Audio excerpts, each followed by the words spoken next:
The paralysis effect from the bloodsucker was slowly starting to wear off, and as it did, Ian lifted himself off the ground to have a look at just what was going on. In the center of the arena was lit up by the small glowstone where Vorden was standing.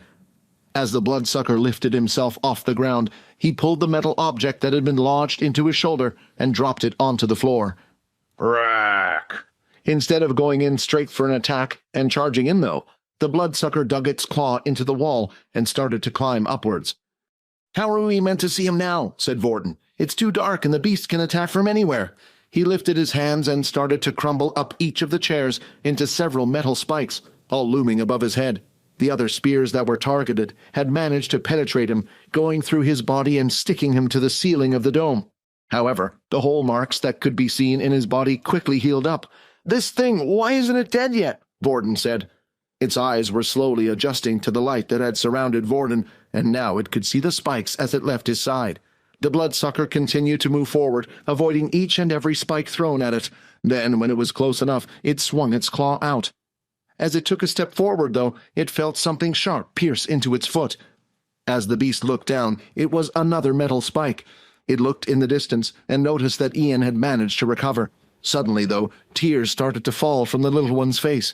Now that the beast was close enough, the light from the stone shone and reviled the face and clothes of the beast. The beast in front of him was wearing the same uniform, and although it didn't look exactly like Quinn, it had similar qualities in its face. He didn't know what happened to make Quinn turn into a creature like this, but he could feel that the beast and Quinn was the same person.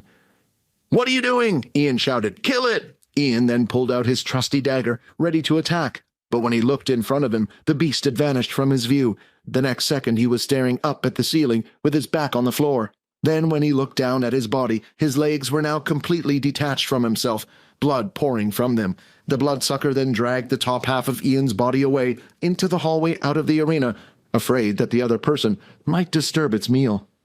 The students had just been informed that the portal expedition that was meant to be going on today would be cancelled. Layla had been planning to confront Peter on the situation, especially since he had been acting so strangely, but before she could even get to him, he had already run away. "Come on, Aaron, let's go find out what he's hiding," Layla said. But as she took a few steps forward, she noticed that Aaron wasn't following her. "I have no need to get involved in your affairs," Aaron replied. "You and Vorden are clearly the strongest in the class, and if you want to outperform the others from the other classes, you're going to have to team up with each other." After hearing Layla's last words, her eyes suddenly lit up. "Let's go find that rat." As they continued to search for Peter, they still couldn't find him, but they did find a group of people who might have known where he was. It was Earl and his group of 5 other boys. "Haven't I seen them hang around with Peter a few times at breakfast?" The group were inside one of the training centers. If Layla was on her own, she would have never approached the group, but she had Aaron by her side. "We're not here looking for trouble, just wondering if you knew where Peter was," she said, putting on a fake smile. The group looked at each other and started to laugh. "Peter?" Earl said. "I wouldn't be surprised if that kid tried running out of the city by now. Anyway, buzz off, you two. We're not saying a single thing. If you want to find Peter, then go find him yourself." Aaron then started to walk up to the group of 5. "I don't want to waste any more time." Before the other students could even react, she had already thrown the ice spear, hitting Earl on his shoulder and pinning him against one of the drums that were used to show a student's power. As Earl's body landed on the drum, the number started to rise until it eventually stopped at 20. The group watching this knew she was strong, but the machine had only confirmed their fears. However, she didn't care. She then placed both of her hands on the ground, and a trail of ice started to appear, traveling across the floor, eventually reaching the group's legs and freezing them all in place. "Now, which one of you is going to tell me what I want to know first?" Aaron said. "Wait, I'll tell you everything. I don't know where Peter is. He was meant to meet us here a while ago, but he never showed up." "Peter, we're not sure exactly what happened, but we heard he pushed Vorden into a portal. That's all we know. We don't know why Quinn is missing as well." Of course, Earl was the one who was behind everything. He and his group had given Peter the instructions to push Vorden into the portal. When they had heard the news that 2 students were missing and confirmed Vorden was one of them, they thought Peter had done what he asked. Unknown to them, Peter hadn't actually pushed Vorden, but Quinn instead. "The ice will melt in a couple of hours, or maybe someone in the room with an ability can help you. That's your punishment for making me wait, instead of telling this girl what she wanted straight away." As Aaron walked off, exiting out of the training center, Layla quickly followed behind her. Thanks for that." "That wasn't for you. I just hate it when guys think they're better than us. Better show people like that their place." Just then, though, as the two of them were about to exit through the doors, the door opened inward and a familiar face was seen. It was Peter. Immediately seeing Layla standing there, Peter went running off, but Erin had reached out and grabbed him by the collar, pulling him back. She then slammed him up against the wall.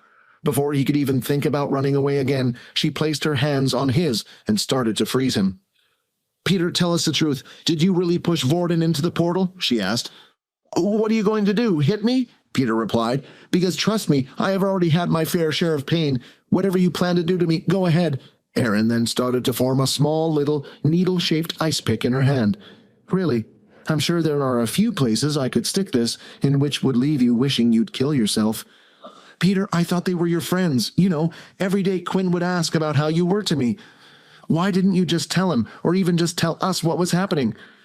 "You don't know what would happen if I told you guys. You go beat them up, then what? They would just come back for revenge. But do you think they would go after you, Erin, or Vorden? No, of course not. They would go after me." Peter then started to break down into tears. "I didn't want to do it. I didn't have a choice."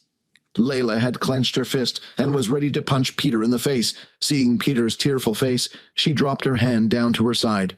"You're not even worth hitting, Peter. You disgust me." She then turned and walked off and had one last word. "You always have a choice." Inside one of the meeting rooms located in the first-year building, a meeting had been called. Currently sitting at the head of the table was Nathan, and by his side was Faye, who had been in charge of the investigation of the missing two students. As they waited, several other teachers started to enter the room. Dell, who was Vorden and Quinn's homeroom teacher, Leo, who was the beast weapons teacher, and finally Haley, the school's doctor.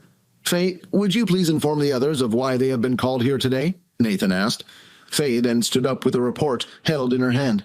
"As you have been made aware, 2 of our students have gone missing, and due to that, we have had to delay the first year's outing.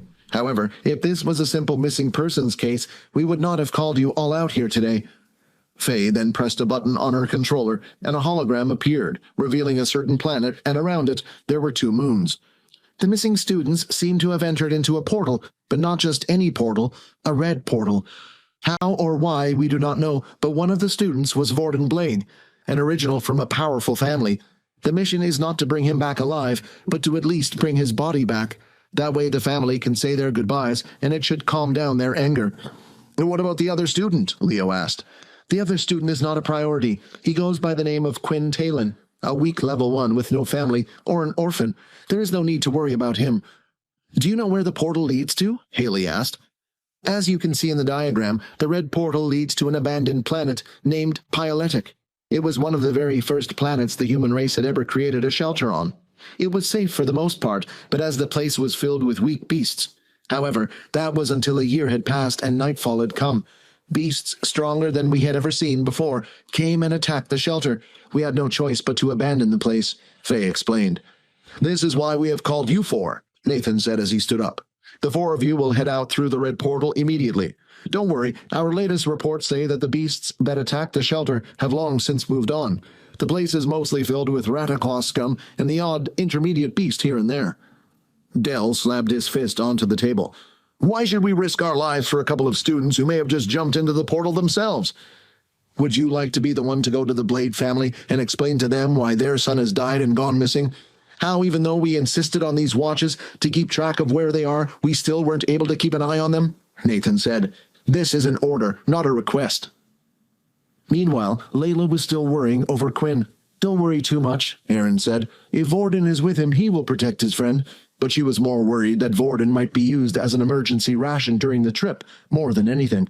As they were walking through the hallway, they noticed that a group of students were gossiping, and as they walked past, they heard Vorden's name being mentioned. "What did you say?" Layla asked. "Would you mind repeating that?" "We were just talking about the missing students. Dumbo here has the ability of super hearing, and had heard in the meeting saying that Vorden was stuck on a red portal planet."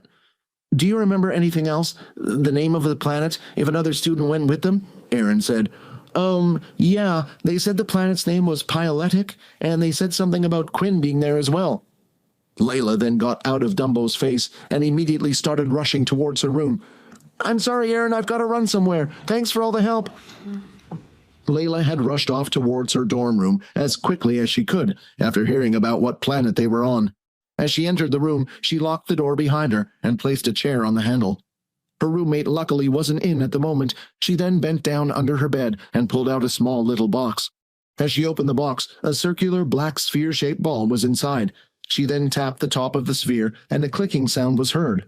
A white ring started to light up and went around in circles for a few seconds before it finally completely lit up.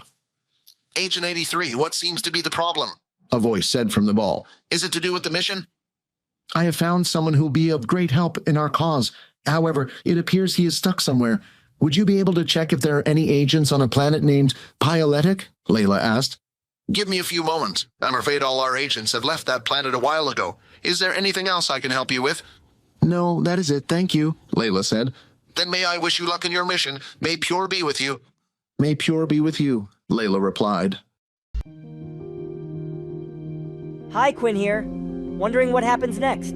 If you want to jump the queue and unleash all episodes, click on the link here and install the Pocket FM app.